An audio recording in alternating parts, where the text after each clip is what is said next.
ಸಭೆ ಮಾಡ್ತಾ ಇದ್ದಾರೆ. ಸಭೆಗೆ ಮಗಳಾಗಿರುವಂತಹ ರೂಪ ಬರಬೇಕು ಎನ್ನುವುದ ಕೇಳಿದ ಕ್ಷಣದಲ್ಲೇ ಬಂದೆ. ಸತ್ಯ ಹೇಳಬೇಕು, ನಮ್ಮ ಅಪ್ಪ ಕರೆದದ್ದು ಎನ್ನುವ ಕಾರಣಕ್ಕಾಗಿ ಬರದ್ದು ನಾವು. ನೀನು ಕರೆಯಲ್ಲಿ ಬೇರೆಯವರು ಕರೆದು ಬರ್ತಿರ್ಲಿಲ್ಲ.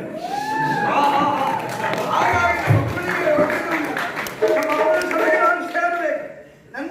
ನನ್ನಂತವರ ಅವಕಾಶ ಉಂಟೆನ್ನುವಂತಹ ಕಾರಣಕ್ಕಾಗಿ ಅದಕ್ಕಾಗಿ ನನ್ನನ್ನು ಕರೆದಿದ್ದಾನೆಂದು ತಿಳಿದವರು ನಾನು. ಈಗ ನಾನು ಕೇಳುವುದು, ಅನಿರೀಕ್ಷಿತವಾಗಿ ನನ್ನನ್ನು ಕರೆದ ಕಾರಣಕ್ಕೆ ನಾನು ಕುರಿತು ಊಹೆ ಮಾಡುವುದು ಹೀಗೆ. ಅರಿಗಮನವೋ ಅಲ್ಲ, ರಾಷ್ಟ್ರಾಧಿಪತ್ಯ.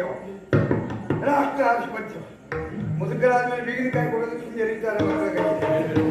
ಅದು ಅದಕ್ಕೆ ನೀವು ಅಭ್ಯಾಸ. ಹಾಗಾಗಿ ಮೊದಲೊಮ್ಮೆ ನಾನು ಯೋಚನೆ ಮಾಡಿದೆ, ಅರಿಗಳ ಆಗಮನವೇ ಆಗಿದ್ದರೆ ಅವರನ್ನ ಸಭೆ ಹೊಡೆಯೋದಕ್ಕೆ ಈಗ ಅದಲ್ಲದೆ ರಾಷ್ಟ್ರಾಧಿಪತ್ಯ ಉಂಟು ಅಂತಾದ್ರೆ ನೀನು ಯಾವಾಗ ಕೊಡೋ ಅಂತ ಯೋಚನೆ ಮಾಡ್ತಾ ಇದ್ದೆ. ಬಹುಶಃ ಕೊಡುವ ವಿಚಾರವೇ ಇರಲಿಲ್ಲ. ಹಾಗೆ ಎತ್ತರಕ್ಕೆ ಬೆಳೆದ್ರಿಂದ ಮಕ್ಕಳು ಇದ್ದರು. ಅಧಿಕಾರ ಬೇಕು, ವೀರಕಾಯಿ ಬೇಕು ನಿಮ್ಮಲ್ಲಿ, ಎಲ್ಲ ಕಾರಣಕ್ಕಾಗಿ ಇಟ್ಟುಕೊಂಡವರು ಏನು. ಆದರೂ ವ್ಯವಹಾರ ನಾನು ಕೇಳಿ ತಿಳಿದುಕೊಳ್ಬೇಕಲ್ಲ, ಅದಕ್ಕೆ ಯಾರು ಗೊತ್ತಾಗಲ್ಲ. ಮಗನೇ ತರಳಕ್ಕೆ ರುಕ್ಮಿಣಿ